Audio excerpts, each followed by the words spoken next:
প্রস্তুত করা হলো। শুরুতেই তুমি ধাপ ১ আমরা এইভাবে লিখব যে পরিবারের বর্তমান আর্থিক অবস্থা বিশ্লেষণ।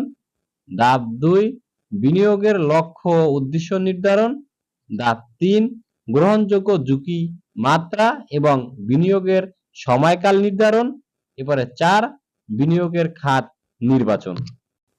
এখন আমরা এই যে ৪টা ধাপ লেখলাম, এই ৪টা ধাপের আবার বিস্তারিত আলোচনা করতে হবে।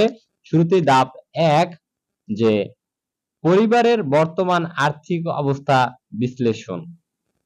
তাহলে তুমি এটা চাইলে ক, খও দিতে পারো বা ১, ২, ৩ রোমান সংখ্যাও দিতে পারো, সমস্যা নাই। তাহলে ১ নাম্বার দিয়ে লিখছি কি যে পারিবারিক স্থাবর ও অস্থাবর সম্পদের পরিমাণ কত? ২ নাম্বার পরিবারের বর্তমান সঞ্চয় কত? ৩ নাম্বার যে পরিবারের কোন সম্পদ অব্যবহৃত